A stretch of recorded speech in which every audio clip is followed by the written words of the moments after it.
Friends, welcome back my YouTube channel Jyoti Verma kids teaching.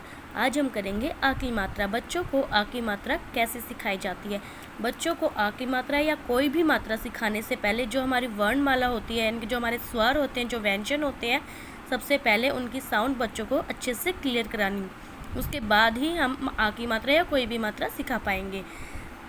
सबसे पहले अ की कोई मात्रा नहीं होती, बट ये जो भी हमारे व्यंजन है, जितने भी हमारे व्यंजन हैं, उसमें अ की साउंड मिली होती है। अ की साउंड के बिना हमारे सारे व्यंजन अधूरे हैं। अब बात करते हैं आ की मात्रा। सबसे पहले हमें मात्रा की पहचान करानी है कि बच्चों को एक स्टैंडिंग लाइन के जैसे जो मात्रा होती है उसको आ की मात्रा कहते हैं। आ की मात्रा जब किसी वर्ण के साथ मिल जाती है तो उसकी वर्ण के साथ मिलने पर जो उसकी जो साउंड होती है वो आ की साउंड करती है। जैसे क प्लस आ, का, ग के साथ कोई मात्रा नहीं है, बट ग के साथ जब आ की मात्रा लग जाएगी तो आ का स्वर उत्पन्न होगा। आ, गा, ज के साथ कोई मात्रा नहीं है तो सिर्फ अ का साउंड आ रहा है, और इसके साथ जब आ की मात्रा लग जाएगी तो हमारा बन जाएगा जा।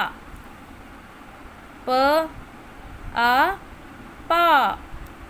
उसी तरह बच्चों को प्रैक्टिस के लिए हमें व्यंजन के साथ, सभी व्यंजन के साथ आ की मात्रा की प्रैक्टिस करनी है। हर व्यंजन की अलग साउंड आती है, जैसे कि कया का, खया खा, गया गा, घया घा, चया चा, छया छा, जया जा, झया झा, टया टा, ठया ठा,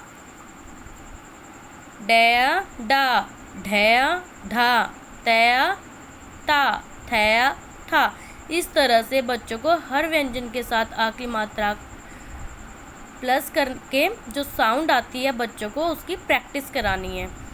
उसके बाद बच्चों को इस तरह से छोटे छोटे शब्द, जब बच्चों को आ की मात्रा की पहचान हो गई, उसकी ध्वनि की पहचान हो गई, उसको हर व्यंजन के साथ मिला के कैसे बोला जाता है उसकी पहचान होगी, उसके बाद बच्चों को दो दो अक्षरों के जोड़ में आ की मात्रा मिला के दी जाएगी। इस तरह से न प्लस आ प्लस व बोला जाएगा।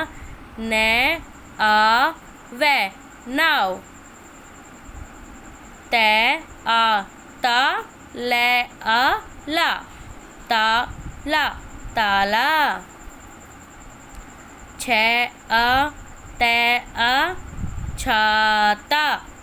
इस तरह से बच्चों को दी जाएगी। जब बच्चों को ये प्रैक्टिस के लिए कुछ शब्द दिए गए हैं, छोटे छोटे, स्टार्टिंग में बच्चों को छोटे शब्द ही दें, ज़्यादा बड़े शब्द ना दें, ताकि वो अच्छे से आसानी से पढ़ पाए। रे आ, रा मैं, राम। नया ना मैं, नाम। श आ, शा मैं, शाम। इस तरह से बच्चों को आ की मात्रा की पहचान और प्रैक्टिस कराई जाती है। उसके बाद आ की मात्रा के बेसिस पर छोटे छोटे सेंटेंसेस बच्चों को दिए जाते हैं और उनको प्रैक्टिस कराई जाती है।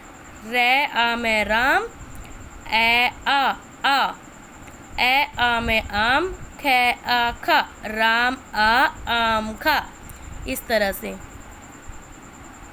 उसके बाद बच्चों को कुछ बड़े शब्द दिए जाते हैं प्रैक्टिस के लिए, सिखाने के लिए आ की मात्रा, जैसे कि बै आ बा, दैल दल, बादल। जय है जह, आज हाज, जहाज। इस तरह से कुछ प्रैक्टिस के लिए बच्चों को शब्द दिए जाते हैं जिनको ओरल वे में लाउडली बुलवा के बच्चों को प्रैक्टिस करवाई जाती है, जैसे कि च आ वैले चावल, सयागैर सागर, मैं कैन मकान। उसके बाद बच्चों को छोटे और बड़े जो अभी तक सीखे हैं बच्चों ने, उन शब्दों के बेसिस पर कुछ सेंटेंसेस दिए गए हैं। उसके बाद थोड़े उससे और बड़े शब्द सिखाएंगे आ की मात्रा वाले, और उसके बाद एक वर्कशीट देंगे बच्चों को प्रैक्टिस के लिए, टेस्ट के लिए। जैसे कि यहाँ पे अक्षर उलटकर लिखो। यहाँ पे कुछ शब्द दिए गए हैं आ की मात्रा के और इनको आगे पीछे लिखा गया और बच्चों को इसमें दिमाग लगाना पड़ेगा कि यहाँ पे पहले क्या आएगा और बाद में क्या आएगा। यहाँ पे लिख रखा है जैसे कि ले आ लल्ला लल्ला नी। बच्चों को अब यहाँ पे दिमाग लगाना है कि इसका सीधा शब्द कैसे बनाएंगे। जब बच्चा दिमाग लगाएगा तो उसको अच्छे से आ की मात्रा आ जाएगी। ले आ ल लाल, इस तरह से। यहाँ पे कुछ एक और वर्कशीट दी गई है बच्चों को। यहाँ पे बिना मात्रा के शब्द दिए गए हैं और बच्चों को बोला गया है कि यहाँ पे आ की मात्रा लगाओ। अब बच्चों को ये देखना है कि आ की मात्रा क के बाद लगेगी या ल के बाद लगेगी, फर्स्ट व्यंजन के बाद लगेगी या सेकंड व्यंजन के बाद लगेगी। ये एक वर्कशीट है। उसके बाद एक और वर्कशीट है। यहाँ पे लिखना है, यहाँ पे कुछ फिशेस दी गई हैं और बच्चों को इनमें से ढूंढना है कि किस फिशेस में आ की मात्रा वाले शब्द और उनको इन गोलों में, इन सर्कल्स में लिखना है। तो ये थी हमारी कुछ वर्कशीट। आप इसके अलावा और वर्कशीट बना के दे सकते हो बच्चों को, जिससे बच्चे को आ की मात्रा की अच्छे से प्रैक्टिस हो जाए और कभी ना भूलें। अगर आई होप आपको मेरी ये आ की मात्रा का कॉन्सेप्ट क्लियर हो गया। अगर आपको मेरा ये वीडियो थोड़ा भी हेल्पफुल लगे, थोड़ा भी अच्छा लगे तो please like share and subscribe करें। वीडियो पे से रिलेटेड कोई क्वेश्चन है तो मुझे कमेंट सेक्शन में पूछ सकते हैं। स्टडी से रिलेटेड अदर क्वेश्चन है तो भी मुझे कमेंट सेक्शन में पूछ सकते हैं। Thanks for watching.